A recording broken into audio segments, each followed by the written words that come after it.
Bienvenue à tous et à tous pour une nouvelle vidéo. Ah, ça fait plaisir d'avoir des petites nouveautés toutes sympatoches. Donc, comme vous avez vu dans l'avatar, il y a des trucs intéressants quand même. Franchement, là, on a vraiment dépassé le truc le plus what the fuck. Je vais remettre un petit peu ma caméra proprement. Voilà. Donc, du coup, là, aujourd'hui, on va découvrir des lampes, des catalogues et deux petites lanternes. Bien sûr, il n'y a qu'une lampe. Si, il y a des trucs intéressants quand même. Donc du coup on va pouvoir commencer par les lampes, voilà, donc ça fait plaisir d'avoir des choses intéressantes à découvrir. Donc voilà, une petite BF, non c'est pas une BF, si je vous montre ça, bah c'est une BF 250, non, c'est pas une 250 non plus, c'est une petite iodure 250 watts, une HQIE 250 watts NSI, donc la NSI comme j'apprécie beaucoup, qui vient du Mexique. Oui, j'ai récupéré une lampe qui vient officiellement du Mexique. Ça fait zizir. Donc du coup, je suis satisfait et à moitié déçu. Pour info, la HQE 250 Watt NSI, elle devrait être différente. Bon, là je ne l'ai pas, j'ai que la version récente. Normalement, les anciennes, ils sont un petit peu bizarres, ils sont un peu carrés. Donc je vous montrerai ça dans les prochaines vidéos, peut-être en début d'année, je pense. Mais voilà, donc du coup, ça, c'est une HQE 250 watts NSI. Ma première iodure en 250 watts en ballon poudré. Bien sûr, je fais une vidéo en pleine journée, donc c'est le bordel. Ouais, du coup, voilà, c'est pareil, donc une norme européenne. Bon, là, par contre, c'est sûr que c'est toujours fabriqué en Europe, c'est de la iodure. Bon, là, celle-là, elle est fabriquée plutôt, on va dire, au Mexique, donc c'est plutôt hors européen. Mais c'est certification, donc une certification européenne. Voilà, donc après il y a les grands classiques, voilà, donc il y a vraiment tout, donc les trucs de recyclage, vraiment typiquement, vraiment du grand classique, donc Made in Mexico. Donc ça fait vraiment penser, on va dire, à un certain chanteur qui chante Mexico. Nous avons après une petite HQITS 2000 watts DS. Voilà, une petite lampe des familles, donc là du coup c'est pareil, de très haute puissance, on change pas l'équipe qui gagne. Donc là par contre c'est une merde à ouvrir par contre ça. Voilà. Oh. Voilà. Regardez la qualité de cette lampe là. C'est magnifique. C'est joli.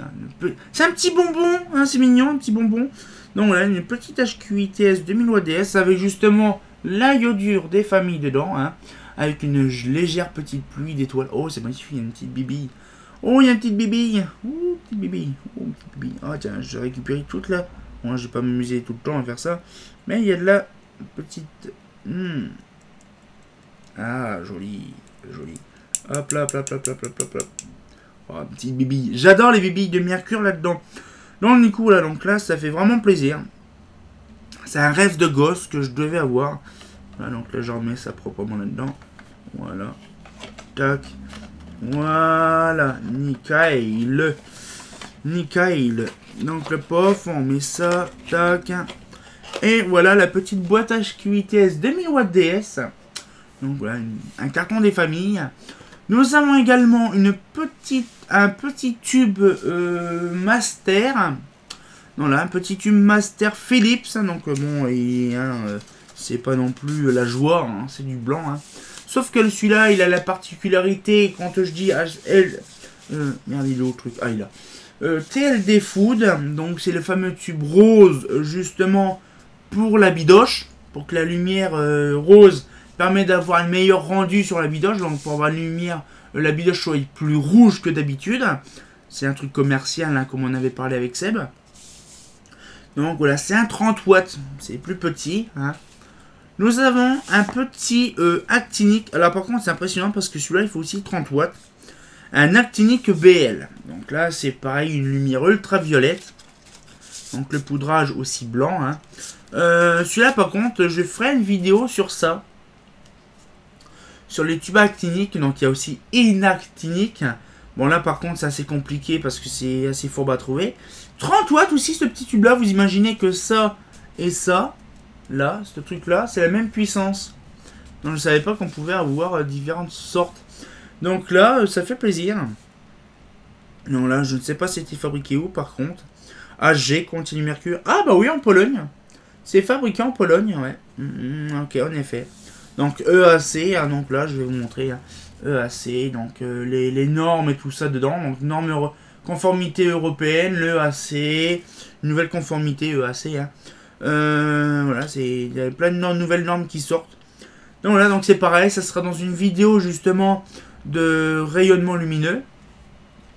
Donc ça on fera ça sur la lumière ultraviolette. Parce que je n'ai pas grand chose, hein. On parlera aussi des trucs d'insectes et compagnie, les UVA, les UVB, les UVC. On en parlera bien sûr en détail. Donc du coup ça fait zizir. Là on va passer un petit peu plus en détail sur des autres choses intéressantes, c'est les fameux catalogues. Les catalogues ça fait plaisir parce que là j'ai récupéré mon plus vieux catalogue que j'ai en ma possession. C'est un petit Holophane de 1927. C'est mon plus vieux catalogue. Vous imaginez que dans 8 ans, on va dire dans 7 ans bientôt, hein, on est bien sûr en fin d'année dans 15 jours, dans un mois et demi, on va dire dans 7 ans, celui-là, il aura 100 ans. C'est impressionnant comment il est bien conservé. On a des choses intéressantes. Vous voyez par exemple là, on a des belles verrines. Hein. On a des choses très intéressantes. Là, par exemple, je regarde... ouais.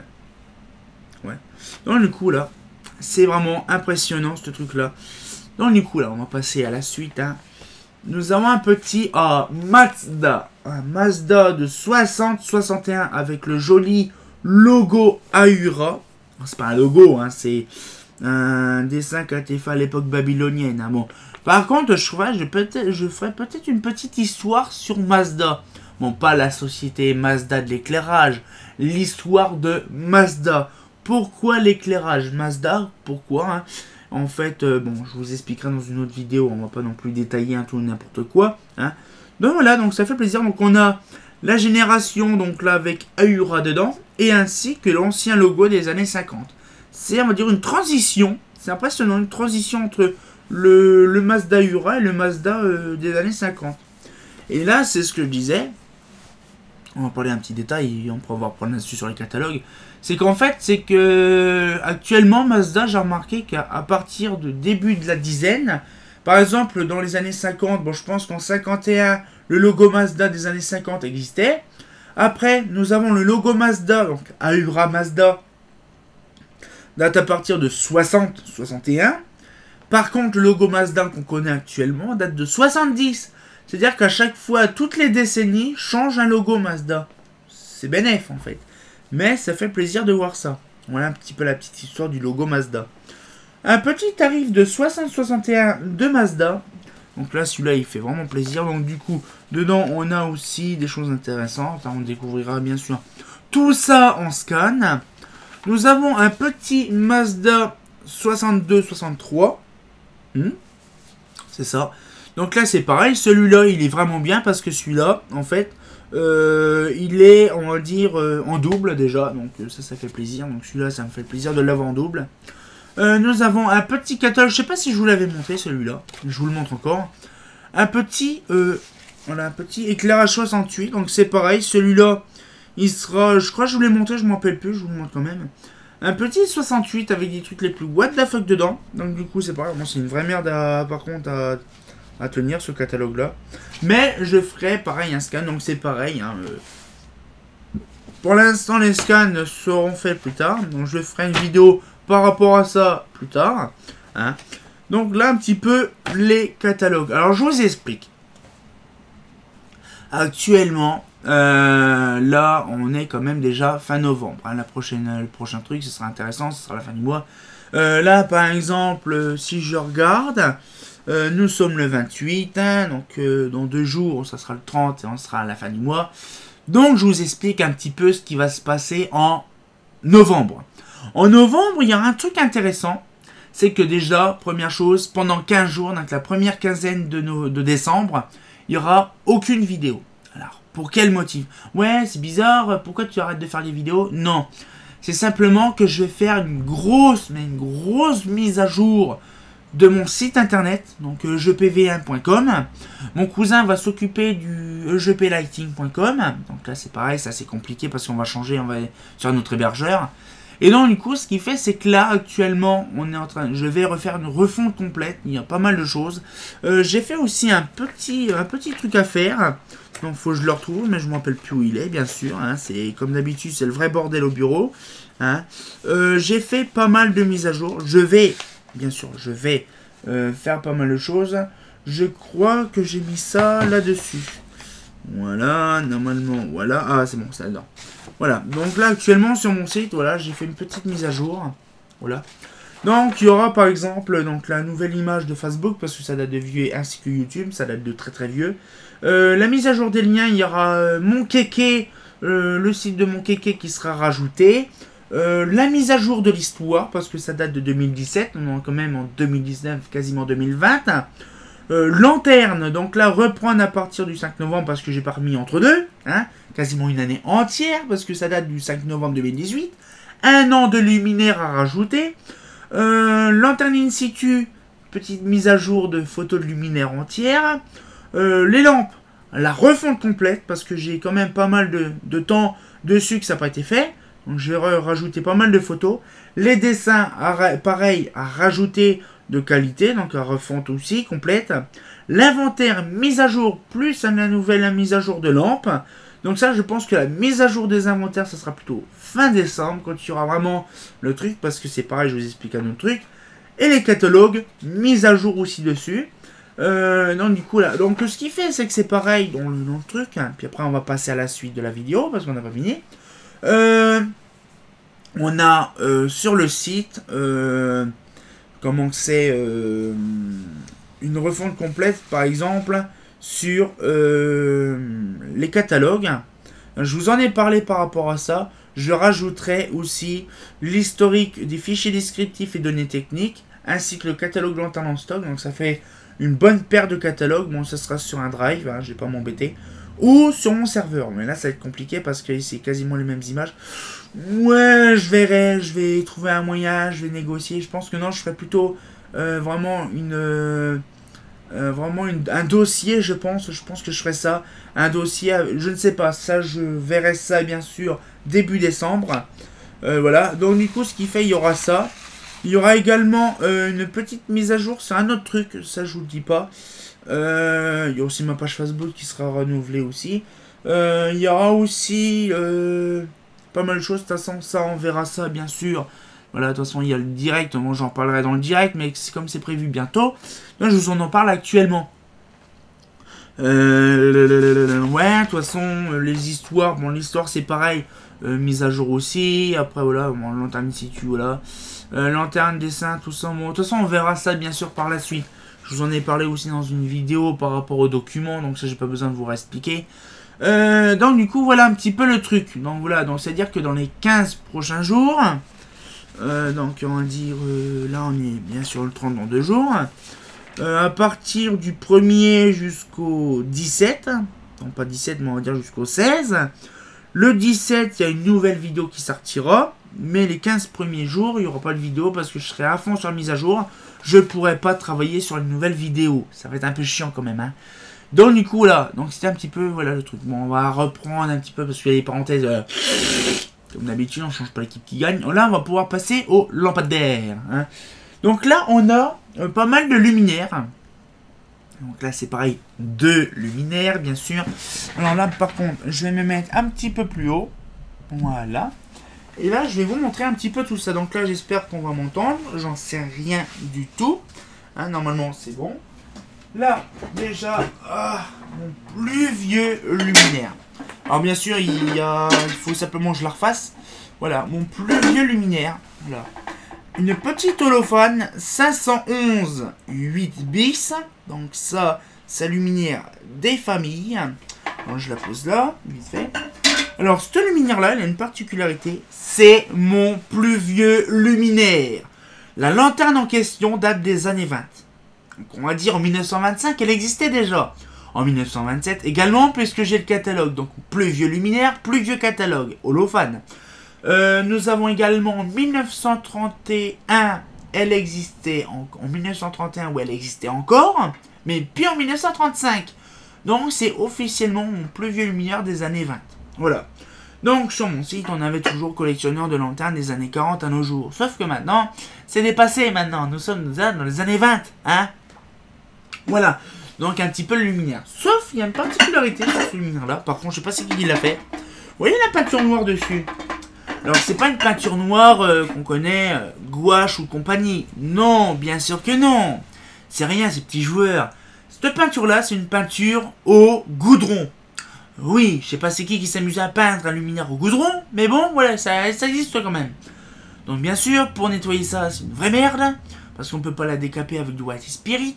Je ne sais pas, j'en sais rien. Mon père m'a conseillé d'utiliser de l'essence pour diluer le goudron. Voilà, diluer le bitume, moi j'appelle ça le goudron, pour retirer tout ça. Bon, par contre, c'est une vraie merde, c'est une dinguerie, hein. Et donc, du coup, il y a des petites visseries, pareil, il y a une petite visserie en laiton, donc je referai également. L'intérieur à refaire, parce que le dessus est légèrement tordu. Ça, c'est un détail, ça se refait. La verrine impeccable, une verrine de l'époque des années 20 holophone, double coque. Réflecteur en acier, comment que c'est, pas matricé bien sûr, en acier. Émaillé, en tôle émaillée. Bien sûr, je regarderai comment je peux faire et refaire l'émaillerie. Donc j'irai dans une truc de poterie. Pour, ouais, je vais aller dans un truc de poterie qui font de l'émail. Pour faire l'émaillerie justement du réflecteur. Donc ça peut être une très bonne idée. Voilà. Donc un petit peu le vieux luminaire des familles qui m'appartient. Voilà. Donc nous avons après, je me mets un peu penché parce que sinon... Le dernier luminaire, donc le dernier lampadaire. Alors là, par contre, il est lourd. Ça, c'est une dinguerie, par contre. Et là... Ah, mein Führer. Ich sprouche lampadaire. Une petite Sony de Valkaren. Par contre, c'est là, bon, il y a du bordel dedans. Elle a une particularité, regardez. Elle a des petits œilletons sur le côté et en dessous. Alors là, par contre, vous allez dire, qu'est-ce qui se passe? C'est bizarre, c'est pas normal. Il y a un complot nazi dans le coin. Non, c'est tout à fait normal. Alors, vous allez dire pourquoi. Déjà, première chose, c'est simple. Par contre, je suis en train de niquer ma chaise à faire ça. Voilà. Donc là, je vais revenir avec vous. Voilà. Nickel. Donc, du coup, je vous explique pourquoi que la carène a des trous. C'est pas des trous de vieillesse, mais il y a des petits caches, des petites aérations. Aération, c'est mieux pas aération, Wow. Justement par rapport à ça, pourquoi? Le luminaire date de 65, celle-là, la carène. La mienne, celle que j'ai en collection depuis longtemps, date de 74. On le sait très bien quand même que Saunier Duval n'existait plus en 67, 68. Ça a été vendu, hein, et racheté par Comatelec. Donc ça veut dire qu'en fait, ma Saunier Duval que j'ai déjà dans ma collection est une Comatelec. Et là, celle-là, elle a une particularité, donc il y a de l'aération, et aussi une vasque en verre.